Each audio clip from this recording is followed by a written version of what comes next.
हर दिन एक भिखारी एक दरवाजे के पास आकर भीख मांगता था और घर का मालिक हमेशा उसे आते देख घर के अंदर वापस लौट जाता था। कई बार वो उसके लिए बुरी बुरी गालियां भी निकालता था। वो कहता था कि तू जिंदा क्यों है, पूरी जिंदगी ऐसे ही भीख मांगेगा, क्यों धरती पर बोझ बन रहा है।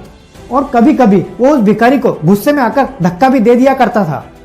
इतना कुछ होने के बावजूद भी उस भिखारी के मुंह से सिर्फ एक ही शब्द निकलता था कि भगवान तुम्हारे पापा को माफ करे। अब एक बार उस सेठ को धंधे में बहुत बड़ा नुकसान हुआ। वो सेठ इस बात से बहुत परेशान था। तभी ये भिखारी उसके दरवाजे पर आया। भिखारी को देखकर सेठ बहुत गुस्से में आ गया और उसने गुस्से में आकर उस भिखारी को एक पत्थर से मार दिया, जिसके कारण उस भिखारी का सर फूट गया और उसके सर से खून बहने लगा।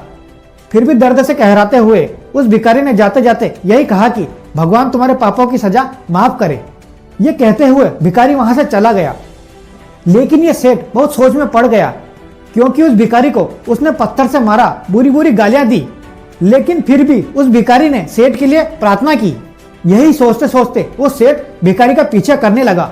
जहां भी वो भिखारी जाता वो सेठ उसके पीछे पीछे जाता। सेठ ने देखा कि कोई उस भिखारी को खाना देता, कोई उस भिखारी को बुरी बुरी गालियां देता। लोग चाहे उस भिखारी के साथ कैसा भी व्यवहार करते, लेकिन वो भिखारी सबके लिए बस एक ही प्रार्थना करता था कि भगवान तुम्हारे पापों को माफ करे।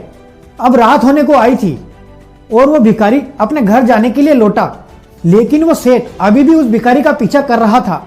अब वो भिखारी घर पहुंच चुका था। सेठ ने देखा कि एक पुरानी खटिया के ऊपर एक बूढ़ी औरत लेटी हुई है।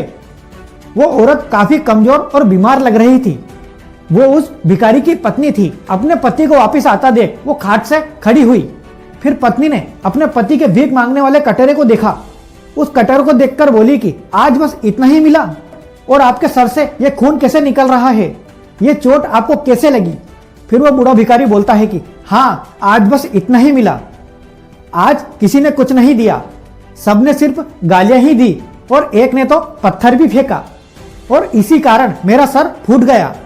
फिर भिखारी बोला कि ये सब मेरे ही पापों का फल है। तुम्हें याद है कुछ सालों पहले हम कितने अमीर थे, क्या कुछ नहीं था हमारे पास हर चीज जरूरत से ज्यादा थी, लेकिन हमने कभी दान नहीं दिया। और उससे भी बुरा हमने उस अंधे भिखारी के साथ किया, जो कि हमारे दरवाजे पर रोज भीख मांगने आया करता था।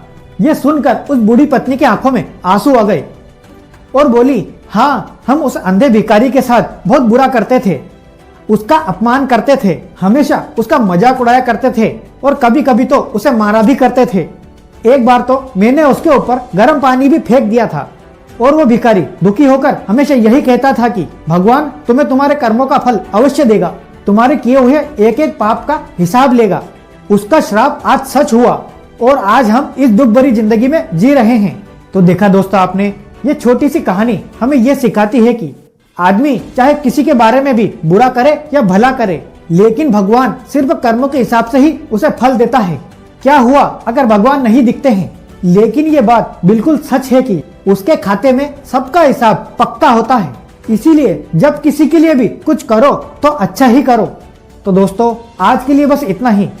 मैं हूं आपका दोस्त विकास तिवारी और मिलते हैं अगले वीडियो में अगली कहानी के साथ।